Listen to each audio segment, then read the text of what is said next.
I tend to think outside of the box a lot. And I always tell my clients, I'm like, look, that box they say to think outside of, I never found it.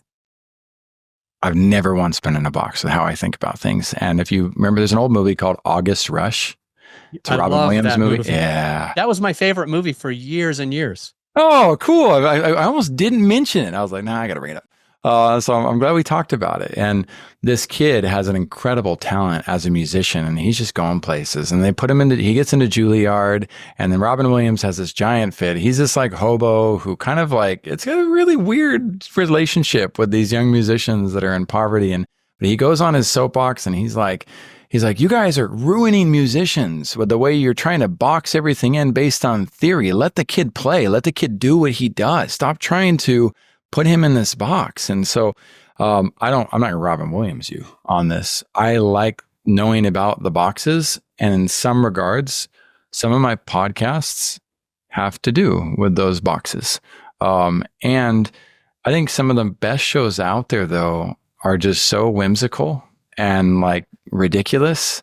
And the world, there's so many people in the world who gravitate towards that authenticity and that weirdness that like you do you. J.K. Rowling wrote a book on a napkin and became a billionaire. I would tell you to this day, that's a stupid strategy to follow. That's not the best strategy in the world. But in her case, I would have been very wrong. If you're going to follow the napkin strategy though, call J.K. Rowling. Right? Don't try to do it by yourself that way. Gary Vaynerchuk said, if you want to have a successful show, he's like, look, here's an easy idea. Go to First Street in New York and interview 3 people. Then the next day, go to Second Street and just do random interviews with 3 people. And the next day, they said, by the day 100, you'd have such a successful show just from having done that. So that's an option. If you're looking for something to kind of get you into this because you just like the idea of playing an instrument, then certainly you can do that. My hopeful caution to you though is that that's probably driven by external pressures still. Mm-hmm. And my hope is that you can discover a deeper sense of like, who are you? What is it that you really, really want? I created a program. It's free. It's called passionpro.org.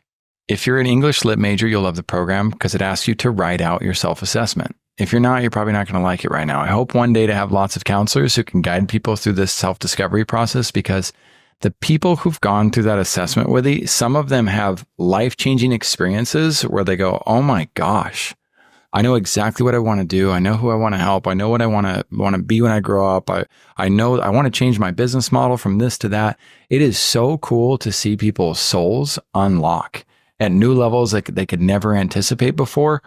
And it's not my assessment. It's not me.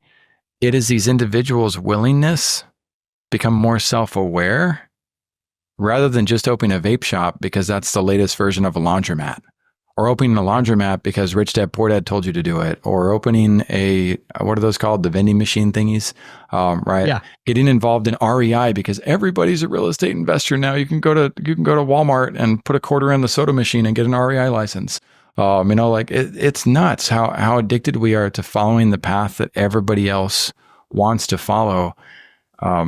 At least to me, it's nuts. I don't see that as a path to happiness. It was kind of a bitter, miserable experience for me. And what really helped me get really excited about life was owning who I am and moving towards that, even though people didn't like the idea of it. Yeah. Earlier, you mentioned 10 years, starting a business for 10 years. You also talked about doing the podcast with a 10-year outcome. And it reminded me when I was listening to your podcast with Tom Fox, is it? Yeah. I believe you guys talked about how 97% of businesses will fail. 96. Oh, is it 96? Oh man, I got to correct you on that one. Before 10 years. I've heard a lot of times, I don't know if it's 100% true though. It's an SBA. That businesses fail 90% of the time in the first year. It's an SBA.gov statistic. Okay. And you can find it on Inc.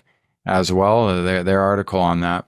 There's another argument that 67% fail, and that's a different set of variables, and neither here nor there.